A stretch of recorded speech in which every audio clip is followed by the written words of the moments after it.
He wasn't a hero. He just wanted to survive. After a catastrophic crash, Earth pilot Leo Grant awakens on a savage alien world where monsters roam free and warriors rule with blades instead of laws. Virellia, a planet where strength is honor and weakness is death. To them, Leo is prey. An outsider. A nobody. But when he stumbles upon a plot to overthrow the reigning queen, and sees, for the first time, fear in her defiant eyes, he faces a choice. Walk away, or fight for someone who isn't him. In a world not his own, Leo is about to discover that survival isn't always the greatest victory. Sometimes, it's love. Sometimes, it's loyalty. And sometimes, it's both. The stars had never looked so violent. Leo Grant gritted his teeth, hands locked around the ship's controls as warning sirens howled through the cockpit. Red lights flashed like heartbeats on the verge of failure. Outside the cracked viewport, a storm of metallic fragments and glowing debris spiraled through the vacuum, each one a death sentence. His navigation systems were gone, communication dead. All that remained was gravity, and gravity didn't care where you fell. A blinding flash tore through his left flank. The vessel shuddered. Then, silence. Just before blacking out, Leo saw the green-blue surface of an alien world looming closer, its cloud cover boiling like a storm-churned ocean. He awoke face down in mud. Every inch of his body screamed. The suit was half-shredded, chest plate dented inward, helmet cracked. Somewhere nearby, his emergency pack blinked dimly in the underbrush. He coughed, spitting out soil.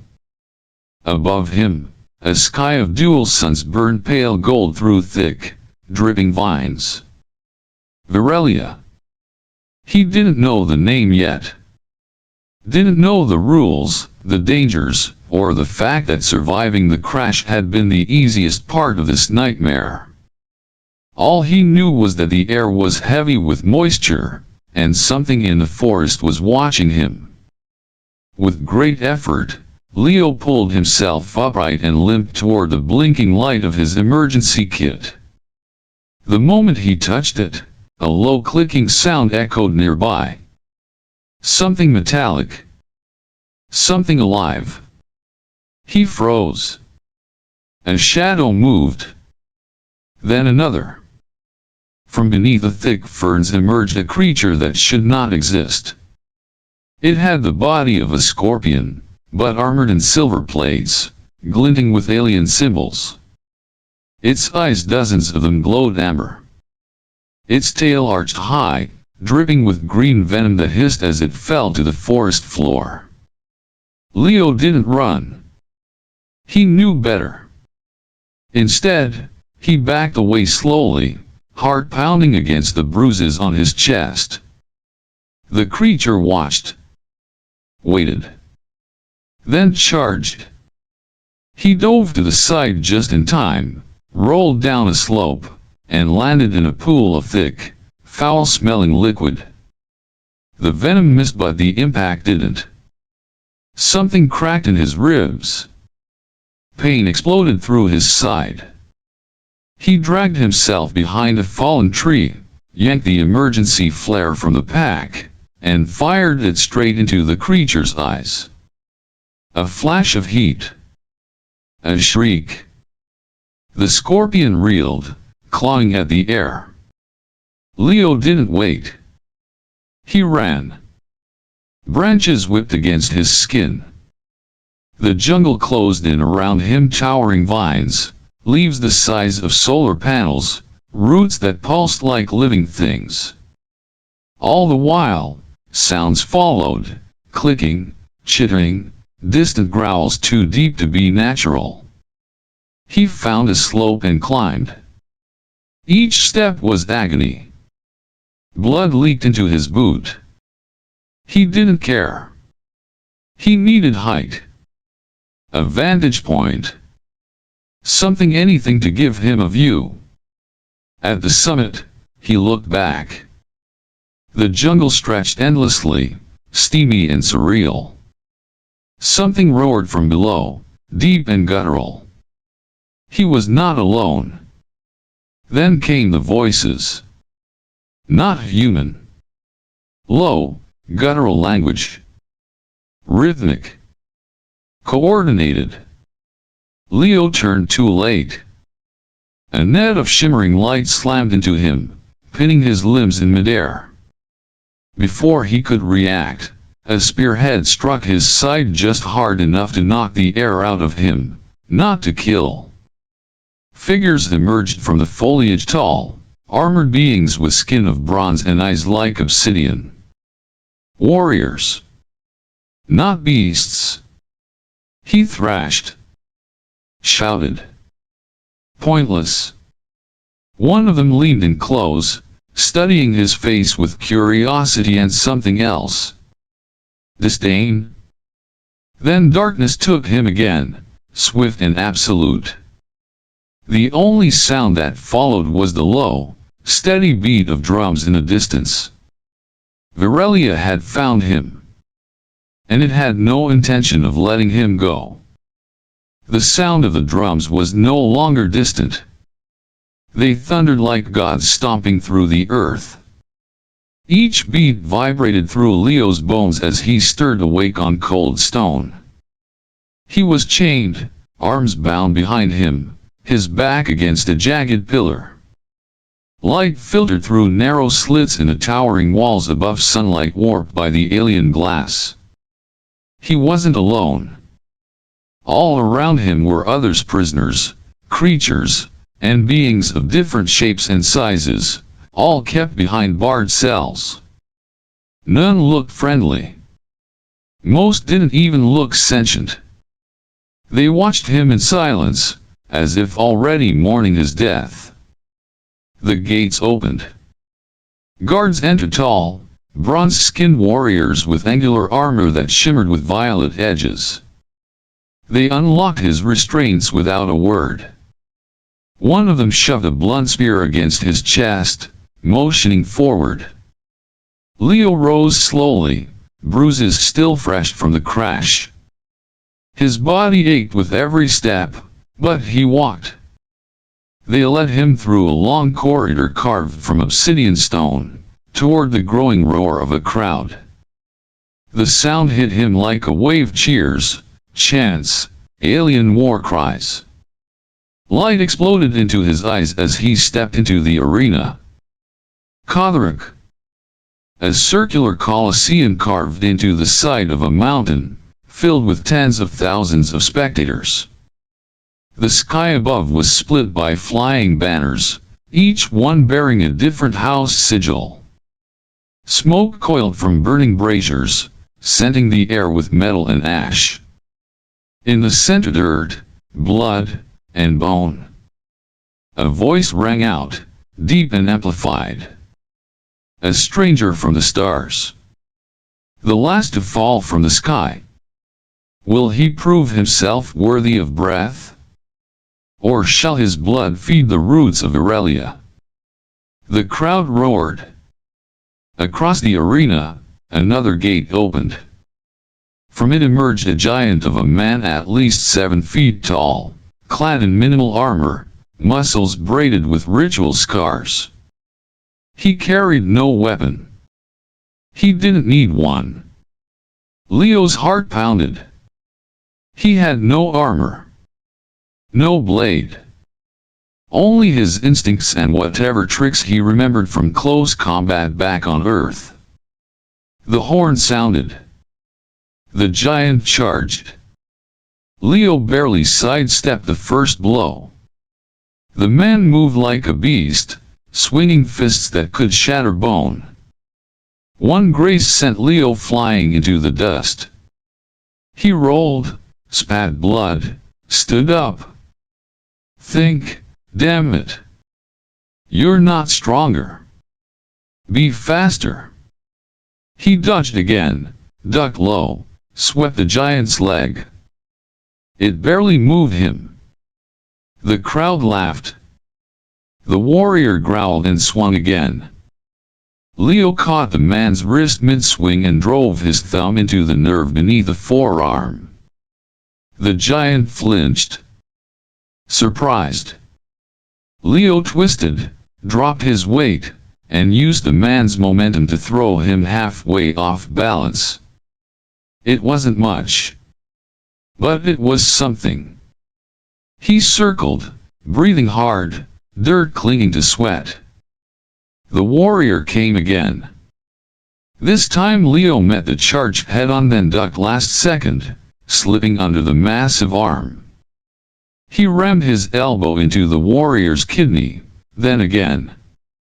The giant roared and backhanded him. Leo tumbled. But the crowd didn't laugh this time. They leaned forward. The fight went on, minutes stretching into a blur.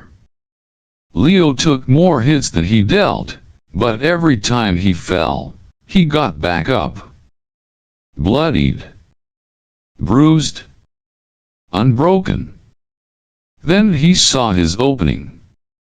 The giant paused to recover his breath. Leo surged forward, climbed the man's back like scaffolding, and drove his knee into the base of the skull. The warrior staggered. Leo wrapped an arm around his throat, rear naked choke tightened, gritted his teeth, and held on. The Colosseum held its breath. The giant slammed backward into the wall, trying to crush him. Once. Twice. Leo refused to let go. The third slam, and the warrior's legs gave out. They collapsed together. Silence. Then an eruption of sound. The crowd roared. A name echoed through the stone walls, mispronounced but repeated with reverence. Lyregranth. Lyregranth. Lyregranth. Leo lay on his back, chest heaving, vision swimming. Blood dripped from his chin. He didn't know what they were chanting, until he heard it again. Lyregranth. His name. Twisted by alien tongues. But now, it had weight. Power. Meaning. He wasn't just prey anymore. He had become something else. Something the world of Virellia had never seen before. The cell was dark, damp, and smelled faintly of iron and burnt oil. Leo sat in the corner, back against the cold stone wall, nursing a cracked rib and a split lip. The fight had ended hours ago, but the adrenaline still lingered in his blood like static. Outside the bars, torches flickered in wall sconces, casting shadows that danced like specters. Across from him, another cell. Inside it, an old figure hunched in chains, cloaked in rags and silence. The man had been there the whole time, watching. Observing. "You're not from here," the man finally said, voice gravelly, broken by time. Leo looked up, unsure whether to respond. The man leaned forward, eyes like dull metal. "They called you Lyregranth." "That name, it echoes." Leo exhaled slowly. "I didn't ask for it." "No one ever does," the old man said. He chuckled once, then coughed violently, spitting dark blood into the straw. "You survived Kodrak. That makes you more than prey. It makes you a threat." Leo narrowed his eyes. "To whom?" The man looked around, as if the walls themselves were listening. Then he said softly, "To those who want the queen dead." Leo blinked. "The queen?" You mean the ruler of this place? The old man nodded. Ref Virellia. She holds the line between order and collapse. But there are those who seek her throne, who whisper in the shadows and poison her guard with lies. Leo leaned back. Politics? Not my business. It will be, the man replied. Sooner than you think. The door at the far end opened. Guards entered. Two of them approached Leo, opened his cell, and motioned for him to stand. He did so slowly, muscles tight with pain. They bound his hands again, but not cruelly, and led him out. They walked him down a different corridor, this time narrower, deeper underground. He passed fewer cells, more torches. Then, without warning, the guards stopped at a junction. From around the corner, Leo heard voices. He didn't understand the language, but the tone was unmistakable, tense, conspiratorial.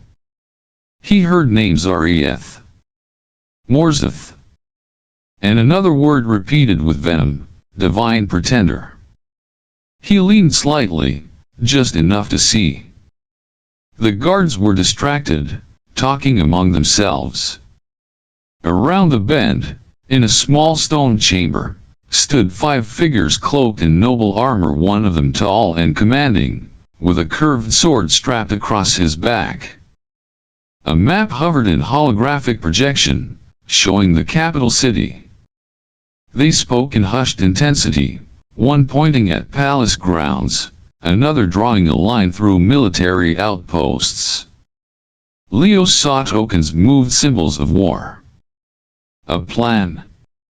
A coup. He didn't recognize their faces, but something about the tallest figure made his blood chill. The man carried himself with the authority of someone used to being obeyed and feared. Leo shifted his weight. A stone cracked under his boot. One of the cloaked men turned. The guards noticed, barked something, and pulled Leo roughly forward, pretending nothing had happened. But the tall figure's eyes locked on him for just a second too long. Not suspicion. Recognition. Back in his cell, Leo sat in silence. The old man spoke again. You saw them, didn't you? Leo didn't answer. I served her once, the man continued. As her shadow. Her ear. Before they silenced me. Now they plan to silence her, too.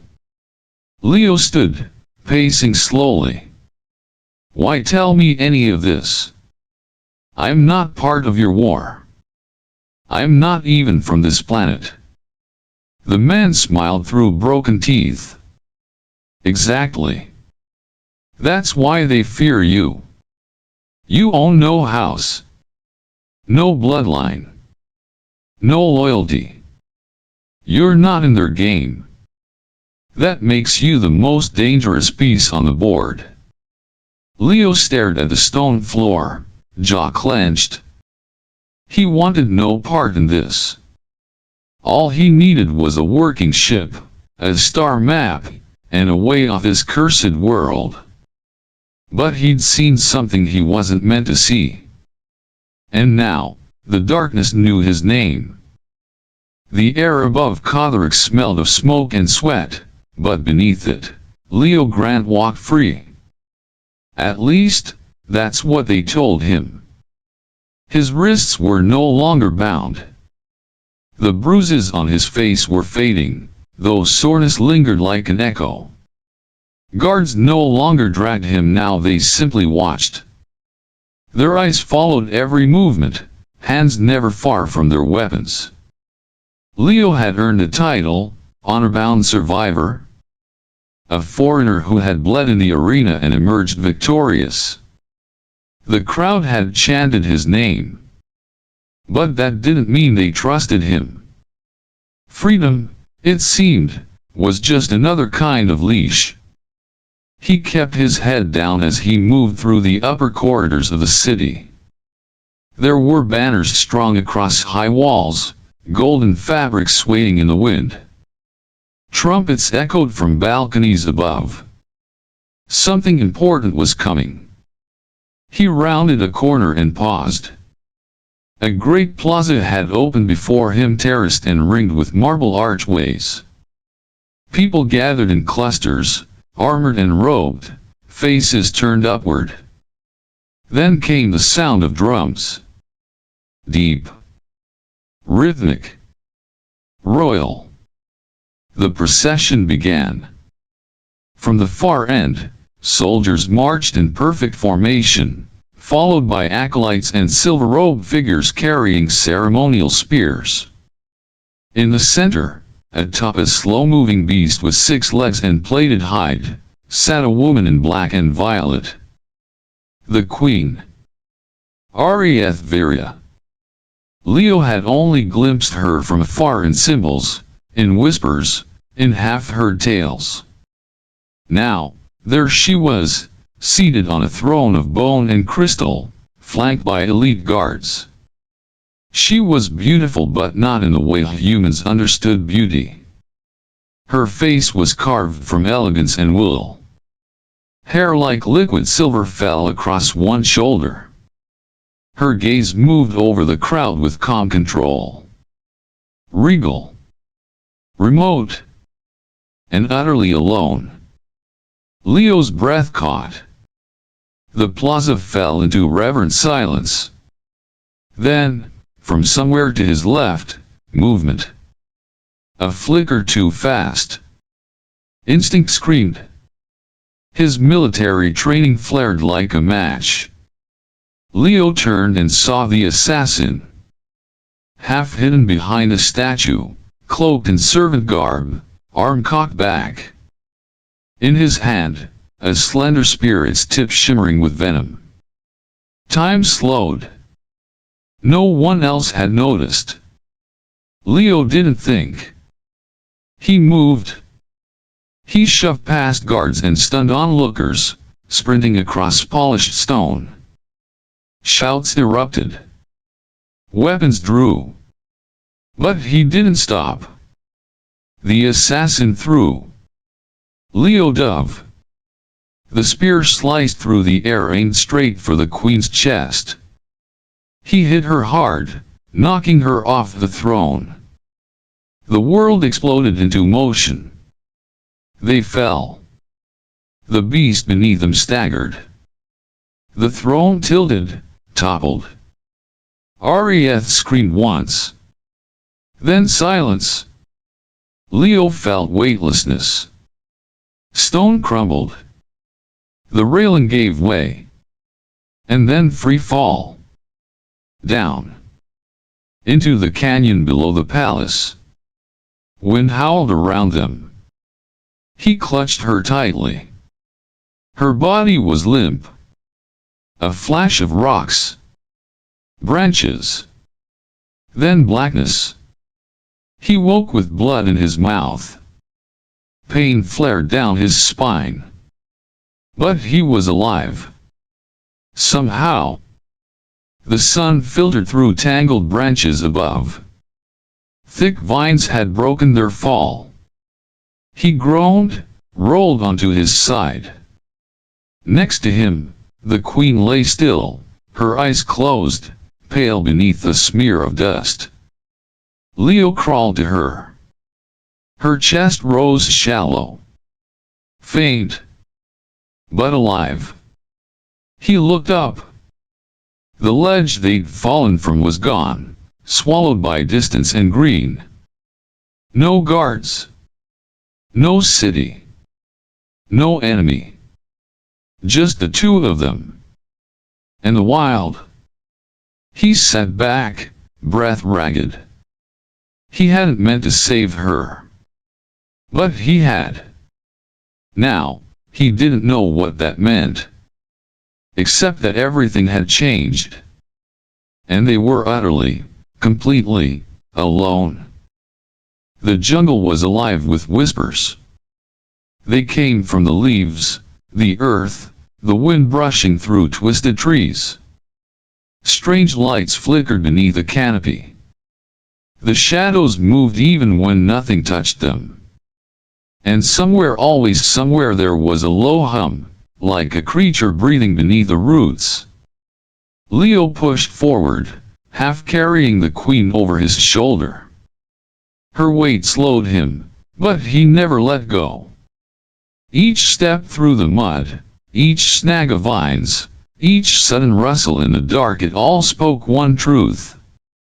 They had entered Arvanus, a forbidden forest, a name spoken in fear by warriors and priests alike.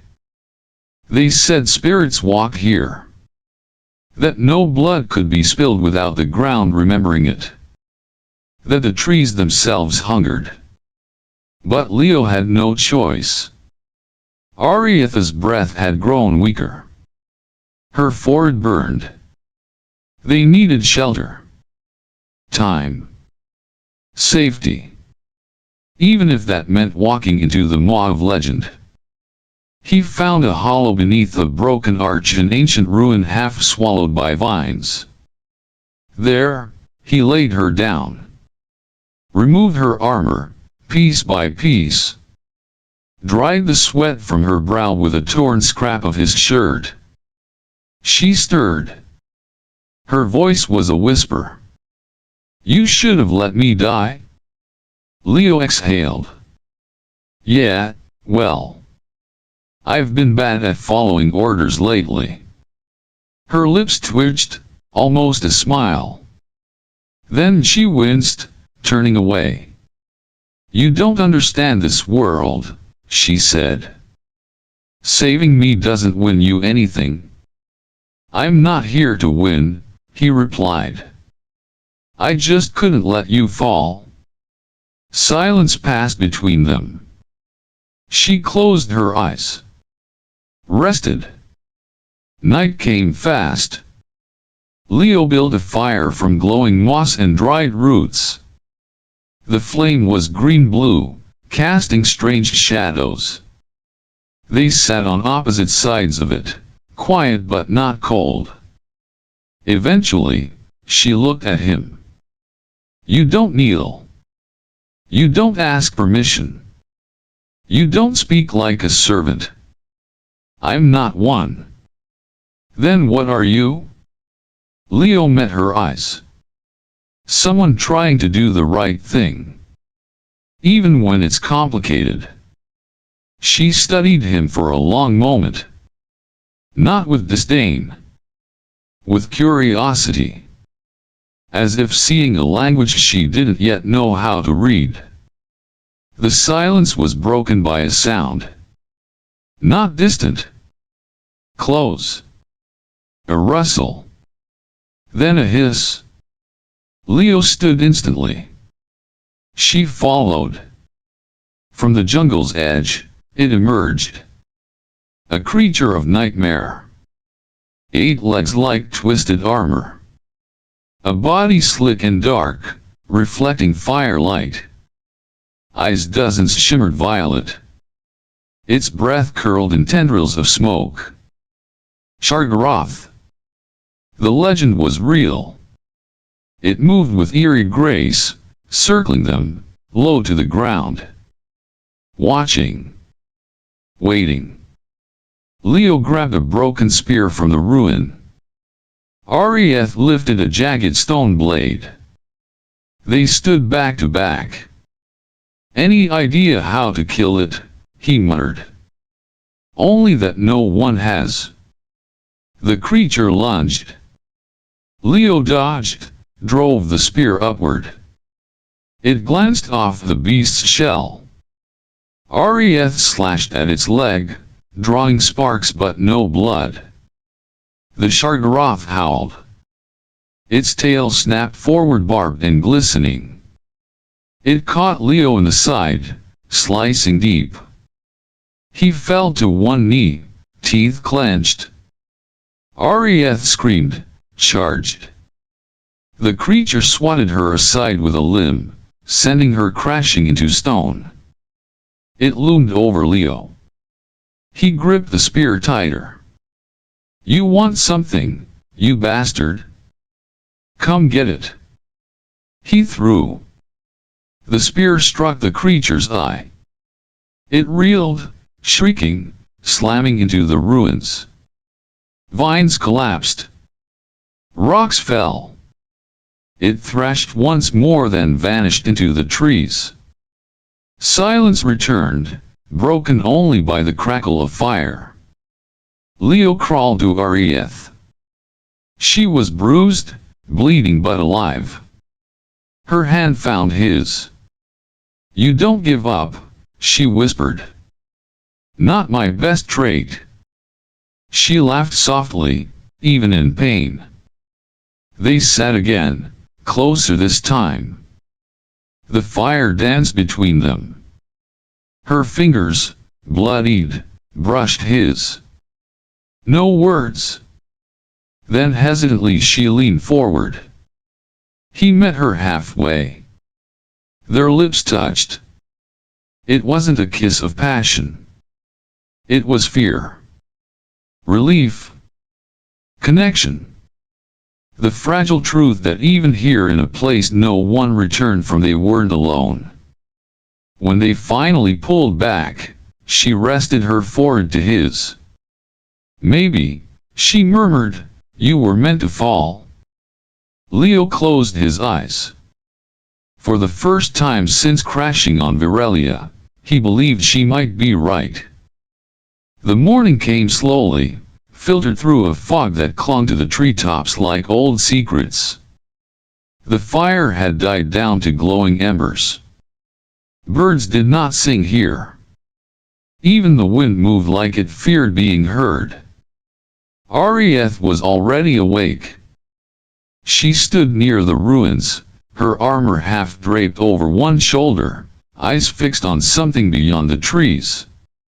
When Leo stirred, she didn't turn.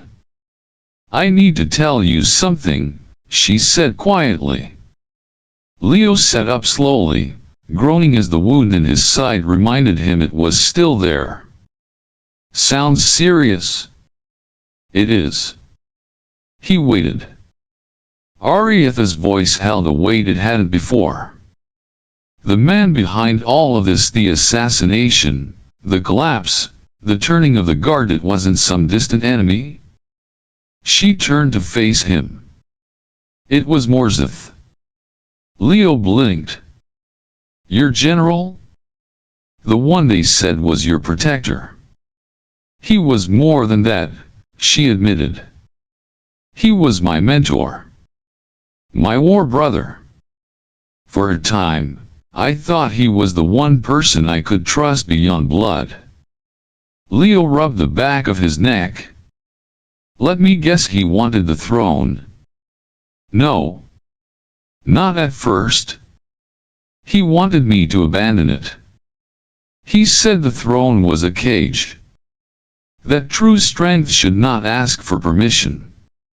When I refused, he found others who agreed." Leo stared at her. "And now he wants you dead." Arieth nodded. He looked away. "You saved me," she said. "Twice now. But this isn't your war." "I know that." He didn't answer. "I wouldn't blame you," she added, "if you walked away." Leo stood slowly, stretching his shoulders. "I'm not from here, Arieth. I don't know your people. Your politics. Hell, I barely survived yesterday." She said nothing. "So why should I stay?" he asked aloud. Still, she was silent. Then he looked at her and saw it. Not the queen. Not the warrior. Just the woman. In her eyes, there was something fragile. A silent plea. Not for help, but for hope. He sighed. Damn it. She blinked. Leo gave a half shrug. Fine. I stay. But only because someone needs to stop this Morzith guy from ruining a perfectly unstable planet. Her smile was small, but real. The moment didn't last. Leaves rustled nearby. Leo froze. From the brush emerged shadows, 5 of them. Cloaked. Fast. Armed. Assassins. They moved like whispers. Blades gleaming with green venom. Leo pushed Arieth behind him. Move. The first assassin lunged. Leo caught the blade with his forearm, pain flared white hot. He kicked out, sending the attacker sprawling. A second came in from the right. Arieth blocked with her forearm, countered with a vicious elbow. Another circled to flank them. Too many. Leo turned just in time to see a blade arcing toward her back. He didn't think. He stepped in front of it.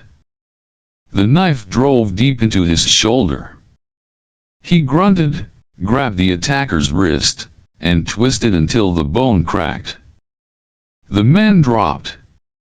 Leo staggered. Blood soaked his sleeve. The world tilted. He fell. Arietha's scream pierced the air. She fought like fire. Like vengeance itself. The assassins faltered. 1 fell. 2. The others fled. She dropped beside him. His eyes fluttered. Still, here, he rasped. She pressed her hands to the wound. Don't speak. Too late for orders, he muttered, trying to smile. And then he slipped. Darkness closed in. Arieth knelt there, hands shaking. Blood staining her fingers. For a long time, she did not move. Then she bowed her head. And cried. Not as a queen. But as a woman who had finally found someone. And might now lose him. The first thing Leo saw when he opened his eyes was fire. Not flames, light. A soft golden glow flickering from a lantern above him, swaying gently with the wind. Canvas walls surrounded him. Voices murmured outside. And pain, deep, pulsing, honest, throbbed through his body. He was alive. The tent flap opened. Arieth stepped inside, her face drawn and pale. But when she saw his eyes open, something broke behind hers. You stubborn, reckless fool, she whispered. He tried to smile. It didn't quite land. Where are we? A forward camp, she said.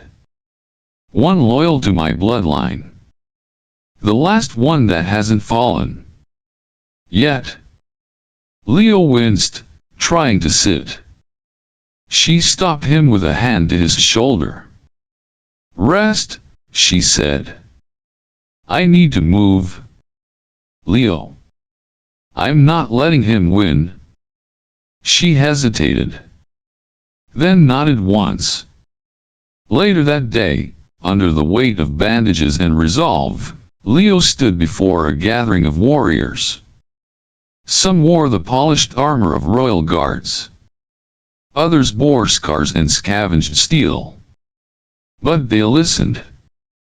And more importantly, they looked at him not as an outsider but as a fire that had refused to go out.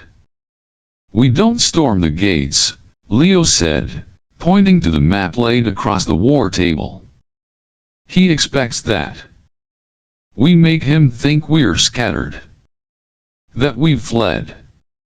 Then we strike where he's blind. Blind, one commander echoed. Leo tapped the far wall of the stronghold. There. The aqueduct tunnel.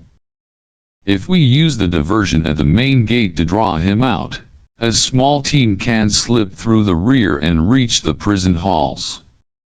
Where my cousins are being held, Arieth added. The warriors murmured. Then they nodded. Night fell.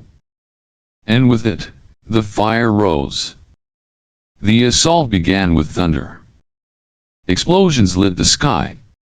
Smoke curled above the fortress walls. Leo led the rear team, crouched in cold stone tunnels with Arieth and 4 elite fighters. Every breath was silence. Every heartbeat louder than a drum. They emerged into chaos. Flames lit the edges of the fortress. Screams echoed down marble halls. Leo moved through them like a ghost, blade in hand, eyes sharp. They found the prison wing fast guards caught off guard, overconfident. Steel met steel. Arieth fought with cold fury.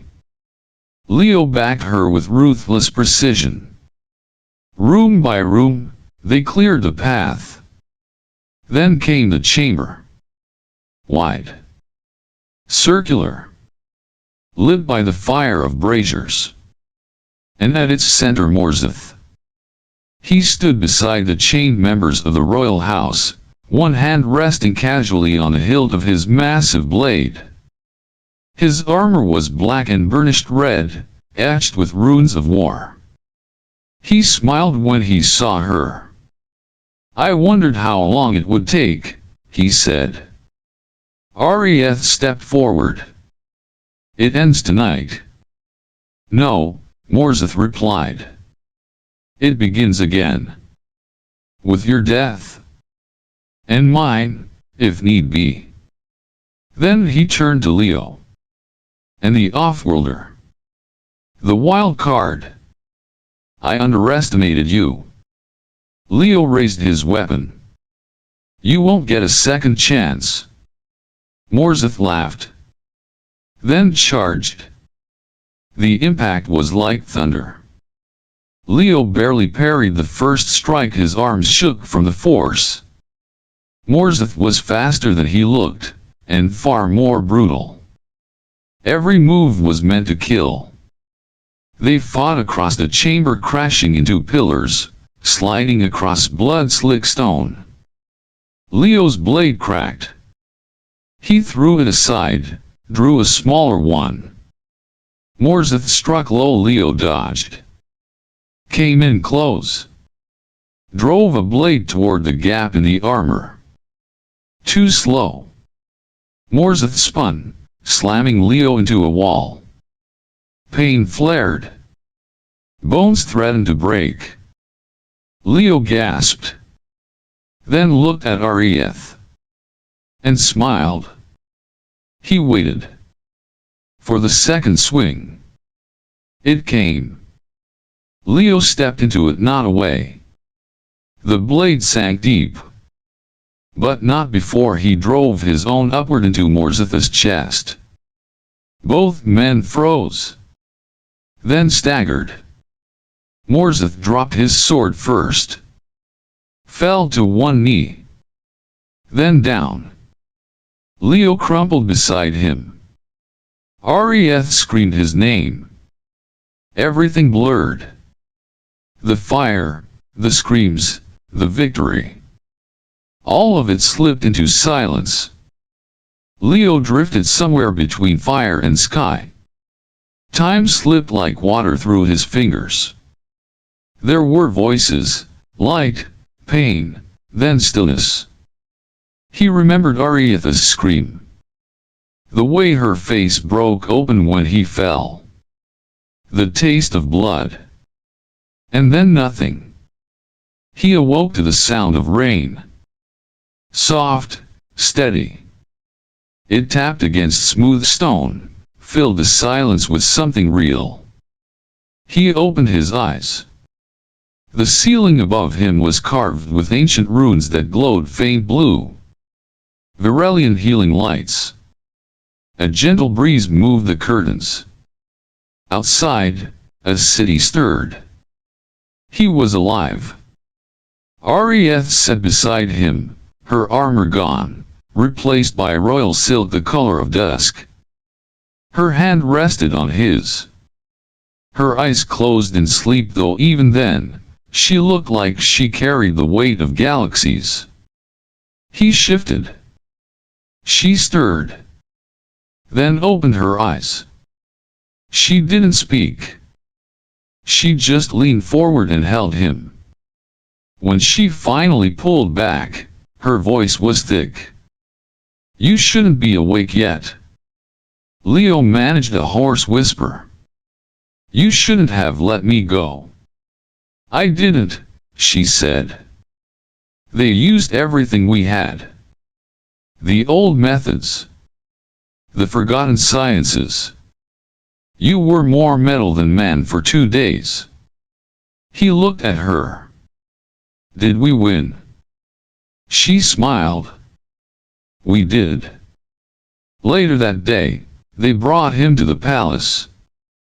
The same place he once stood chained and judged. Now, he walked beside the queen. The people filled the streets cheering, chanting a name that wasn't quite his but had become something more. Lyregranth. Children waved banners bearing his face. Warriors bowed their heads. The same soldiers who once saw him as prey now saw him as fire incarnate. Arieth led him to the grand hall. There, she turned to him before the entire court. For his courage, she declared, for his sacrifice, for reminding us that honor does not wear a single face. She paused, and her eyes softened. "I name him Virellia's guardian flame. Our chosen. Not by birth, but by choice." She stepped closer. "And more than that," she said, her voice lowering, "I name him mine." She held out a ceremonial circlet, half crown, half warrior crest. Leo looked at her. Then at the sea of faces watching. He took her hand. And bowed. She placed the crown upon his brow. The hall erupted in sound. Later that night, they stood on the highest balcony. The stars above Virellia looked different somehow. Closer. Leo rested a hand on the rail, the other in hers. "You still think I don't belong here?" he asked softly. Arieth shook her head. "I think this world needed someone who didn't." They didn't speak for a while. They didn't have to. Below them, the city glowed with light. Peace. Hope. And beside him, a woman who once ruled alone now chose to rule with him. Leo Grant, warrior, stranger, savior, had become something more. He had become legend. He was never meant to be a hero. He never asked for war, for crowns, or for love beneath alien skies. But sometimes, destiny doesn't knock. Sometimes, it crashes. He came from a dying ship, fell into a world at the edge of collapse, and rose not because he was chosen, but because he chose to fight, to protect, to stay. His name was Leo Grant, a man with no homeland, no title, no legacy. But on Virellia, he became a legend.